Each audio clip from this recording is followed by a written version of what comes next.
After a large earthquake triggered a widespread tsunami warning across the West Coast, there are questions tonight about how to improve the alert system designed to keep people safe.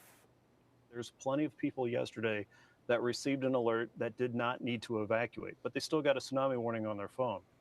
And good evening, everyone. Welcome to West Coast Wrap. I'm Alex Savage. As officials are considering how to improve the tsunami warning system that was used yesterday, work continues tonight in Northern California to assess the impact of that 7.0 quake. Thankfully, there is limited structural damage that's been found so far, but there is a lot of cleanup that's happening in many communities. We begin tonight's coverage of the earthquake aftermath with KTVU's Tom Vakar in Humboldt County, where the shaking was most intense. The day after the 7.0 megaquake, it's apparent that it did remarkably little damage on the scale that such a quake usually brings, and everybody up here knows it. It was very surprising that very little structural damage. There were knocked over computers and different things within the building, but it was surprising that not that much damage. And then my daughter is at the Scotia Elementary, and still not a lot of damage up there either.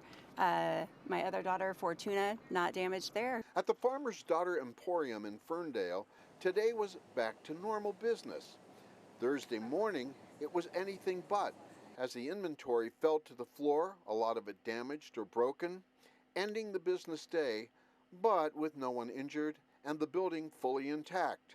The big liquor store in Fortuna has reopened after employees spent many hours putting debris from many broken bottles of wine, hard liquor, and beer that fell to the floor, an effort that filled up half of a large dumpster. And the Dollar General store in Rio Dell remains closed, and merchandise strewn hither, tither, and yon. This will delay its opening for days to come. Many homeowners suffered as well.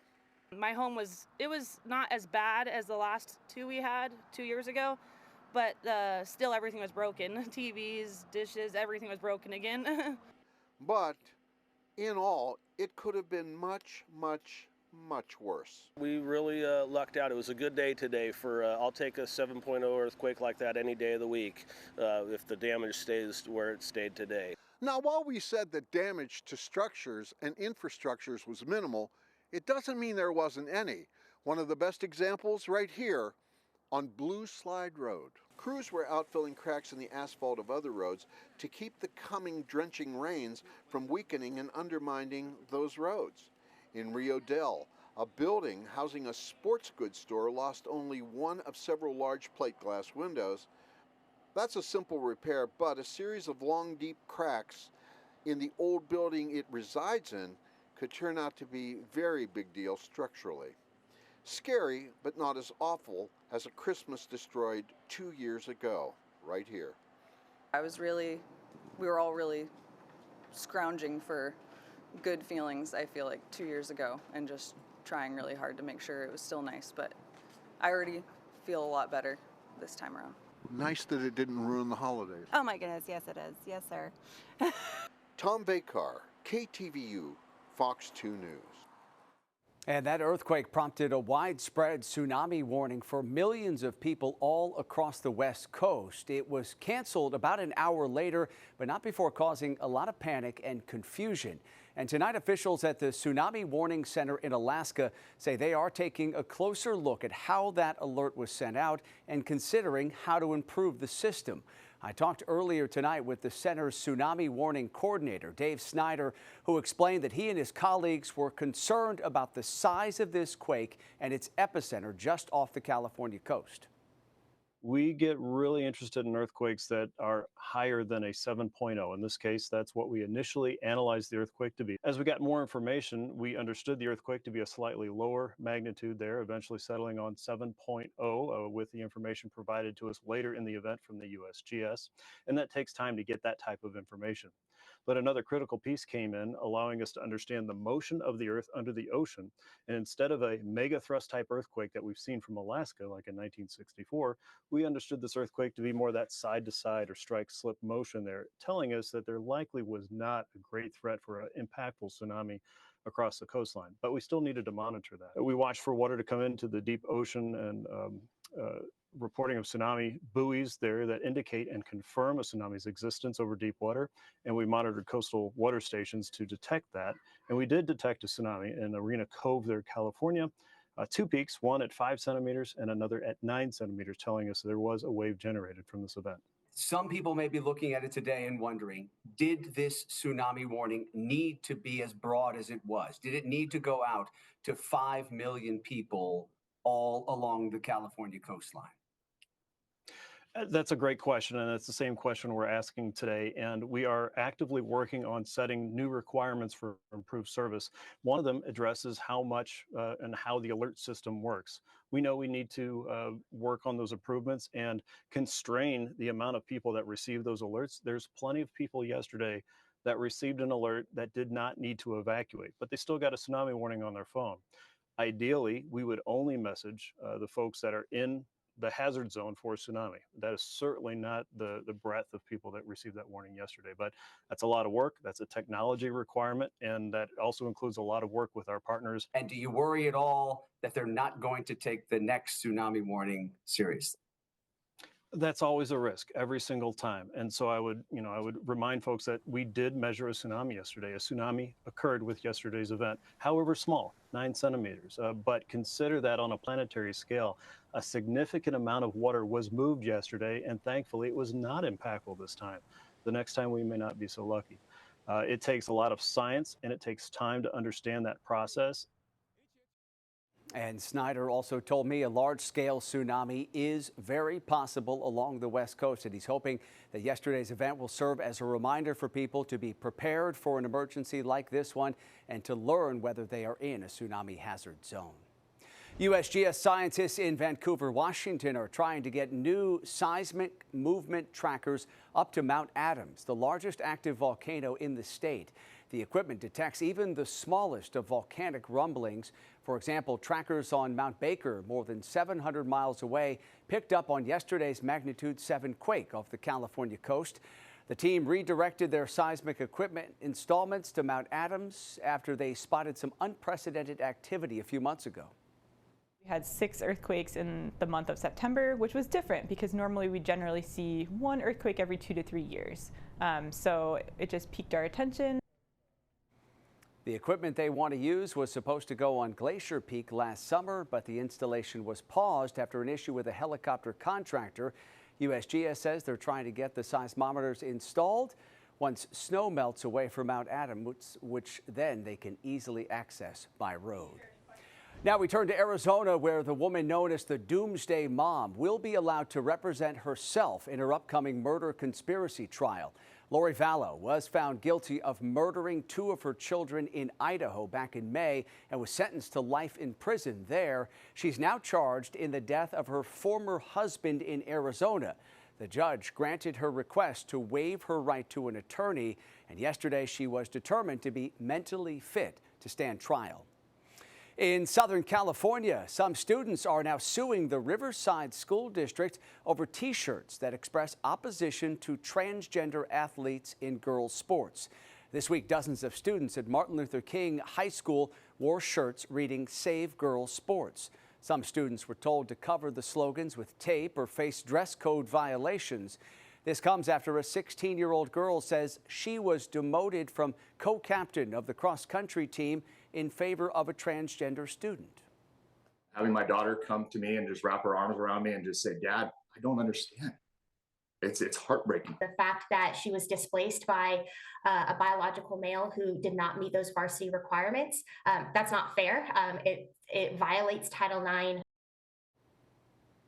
The lawsuit alleges that the students' free speech rights have been violated.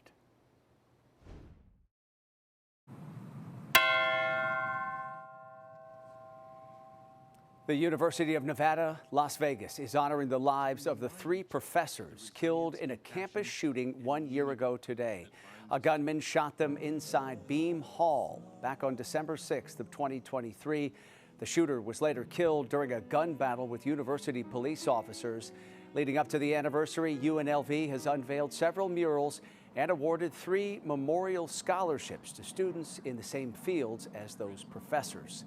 University police also showing their support for the victims.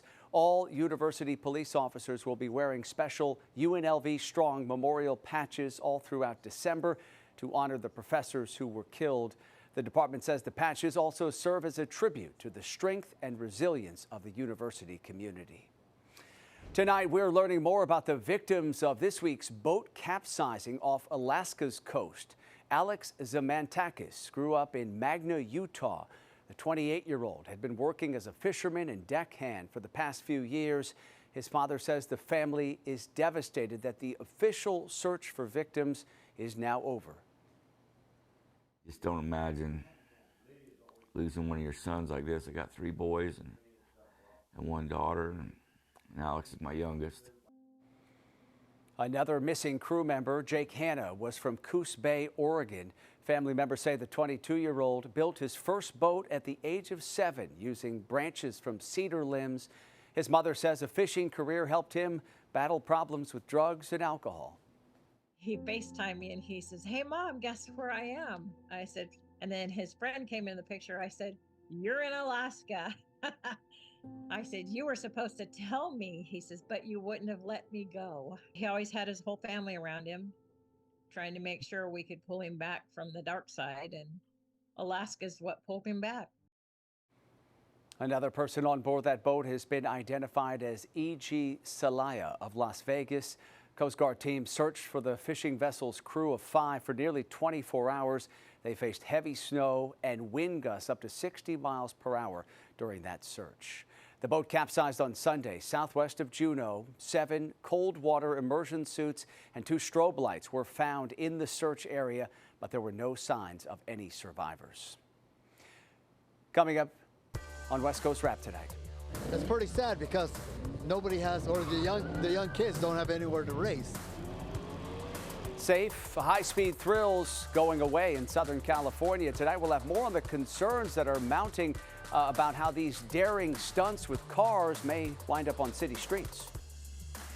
We're heading on out to the Santa Monica Pier. There, isn't that glorious? Taking a look at the Pacific Wheel. It's actually the first solar-powered Ferris wheel in the country.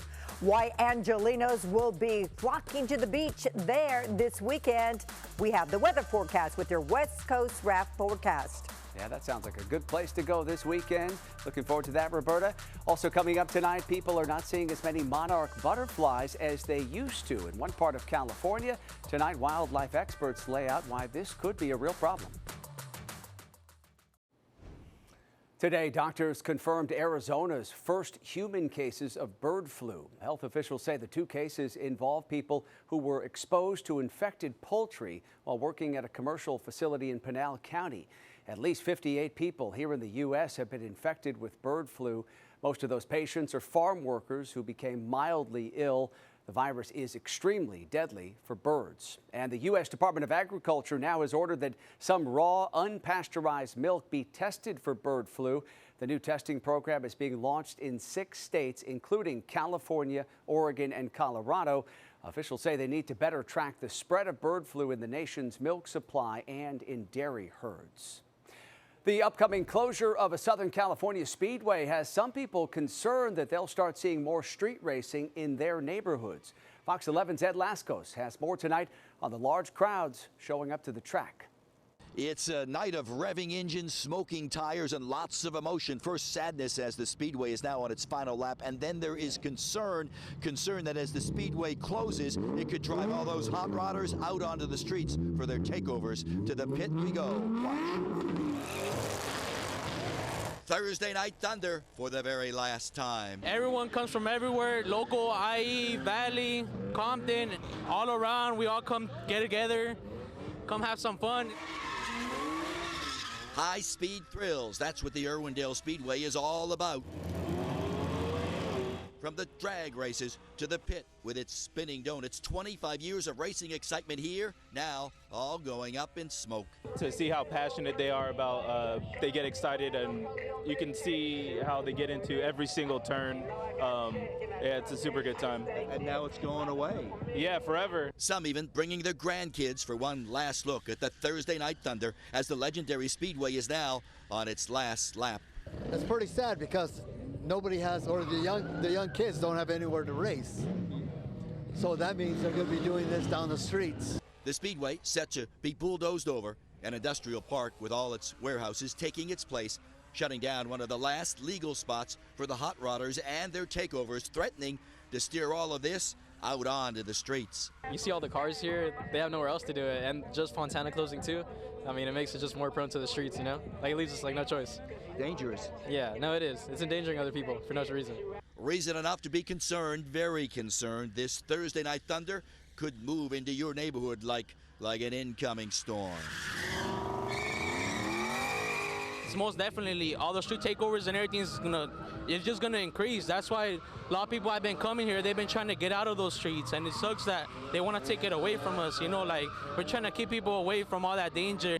Now, back here, that's been one of the long-standing arguments. Keep the Speedway open as a legal place for all the hot rodders, but now as it closes, all bets are off. This is the last Thursday night thunder, but not the last race here. The very last race is 2 weeks from this Saturday, the 21st. After that, the Irwindale Speedway gets the checkered flag. For now, we're here in the IE. Back to the west side we go on. Good night, L.A. All right, now let's check in on our weather across the West Coast. And some drivers in Washington faced a mix of freezing rain and fog today. The state's transportation department posted video online showing those conditions in Spokane earlier this morning. For more, let's bring in KTVU meteorologist Roberta Gonzalez, who can tell us whether we could expect more rain across the West as we head into the weekend. Hey, Roberta. Yes, we can, Alex. Boy, they were driving a little bit too fast. I was saying, yikes, slow it down there. Slow it down. There's nothing like driving on freezing rain and ice. No, thank you. Here's the latest deal. This is our West Coast satellite imagery. All that freezing rain associated with this area low pressure banging up against the Pacific Northwest. We will have more rain in the offing. In fact, all of this is going to stream across that northwestern section of the state of California. Even though freezing rain started the morning in Seattle, they did top off at 53 degrees.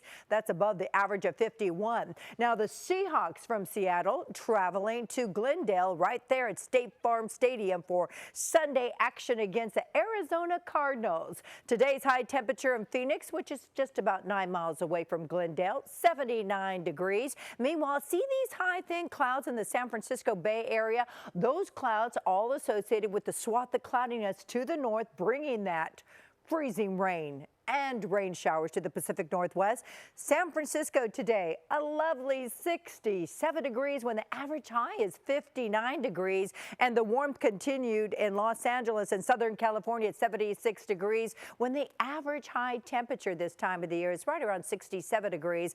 It'll be warmer tomorrow with people flocking to the beaches in the Los Angeles area. Now, unseasonably warm conditions continue. 75 degrees in Redding today. How about 87 degrees in Palm Springs? It was nearly 80 in Phoenix, and check it out, 68 degrees in Las Vegas today. That's nice. Currently 58 degrees there, 26 degrees in Boise, Idaho. Or last time I checked, they're winning their football game tonight against Las Vegas. 58 degrees at this hour in the Los Angeles area. So here we go. Plenty of rain fueling the Pacific Northwest, turning into a little bit of a snow action into out the Vancouver area. Clear skies in Los Angeles with increasing cloud cover over the weekend. So what does that mean as far as rain is concerned? Less than 1/10 of an inch of rain by Saturday morning when people wake up. But by the time night falls, nearly 9/10 of an inch of rain. And by the time the weekend is over, a full inch of rain expected in the Seattle area, backing through Portland. We'll play it out like this. As high pressure continues to build in, we will have 60s across the Bay Area, 70s to low 80s across Southern California, and nice clear conditions in Denver. Alex, have a great weekend. Roberta, you do the same. Thank you. Coming up tonight here on West Coast Wrap, they have become tougher to spot here in the West. Coming up tonight, we'll explain why a shift in the monarch butterfly population has wildlife experts concerned. Plus, a big name in music leads a first on the Las Vegas Strip. See how this is helping everyone get into the holiday spirit. 2 and 1. Hey. Merry Christmas, y'all. Thank y'all so much. Holiday cheer on the Las Vegas Strip. The Fontainebleau Las Vegas Resort held its first ever tree lighting ceremony last night. Grammy-nominated country music artist Thomas Rhett flipped the switch for the event. He is headlining 4 shows at that resort starting tonight. Well, the A's are one step closer to building a new stadium on the Las Vegas Strip. The Las Vegas Stadium Authority approved the newest plan to finance that stadium, which is expected to cost almost $2 billion. Team owner John Fisher and his family have pledged to pay at least $1.1 billion. They'll also receive $380 million in public funding from the state. The rest is expected to be covered by loans. The estimated cost for the stadium recently went up by $250 million. Groundbreaking is planned for sometime next year. Wildlife experts are concerned about a trend they're seeing with monarch butterflies along California's central coast. Reporter David Alley has more tonight from Pismo Beach. Pismo State Beach Butterfly Grove is a little emptier than in past years. Previously, there was so much more butterflies. It looked like hornet's nests. It was just a big cluster of them, just all cuddled together. But now these eucalyptus trees are mostly missing their familiar orange and black winged visitor this time of year, the western monarch butterfly, who annually make a pit stop here while migrating south. The last count we had was 197. So this is the lowest year as far as being recorded for the population here at Pismo State Beach. It's a drastic downturn compared to last December, when 16,000 butterflies were recorded in the yearly post-Thanksgiving count. We don't know why the numbers are so low this year. There's some speculation that early spring storms and some heat waves during the summer may have impacted the population numbers. So monarch butterflies are really impacted by random events like this, and their numbers can boom or bust. This year, it's a total bust, and not just in Pismo Beach, but everywhere else the western monarchs travel. This is happening all across the overwintering sites here for the western monarch butterflies. So each site gets counted within the same time span, and it's only being estimated to be maybe 7,000 this season. So that is significantly low. Similar low numbers were recorded not that long ago in 2020, just under 200, followed by a big bounce back the past 3 years. Still, this year's count is raising red flags. And that's what has us concerned as monarch researchers, that these numbers can fluctuate so much, and the concern is that they can actually go extinct. We may not see this migratory behavior any longer. A worst case scenario for the future, but for today, the Pismo Grove is still attracting visitors as usual, but they're just not having the same experience as they've had in the past. It's a little disappointing, especially whenever I hyped it up so much for my friends to come see. It's really nice to see them up close and stuff like that. But there is a lot less butterflies, an extraordinary amount less. But it's still nice that there's still some. In Pismo Beach, I'm News Channel reporter Dave Alley. Yeah, certainly hoping the monarch butterfly population bounces back soon. That does it for West Coast Wrap tonight. We appreciate you watching as always, and a quick reminder before we go tonight, you can stay up to date on all the big stories we're following across the West Coast at westcoastwrap.com. And remember, you can stream our shows on your smart TV by downloading the free Fox Local app. Have a great weekend. We'll leave you with this beautiful shot of the pier here in Santa Monica, down in Southern California. Have a great night.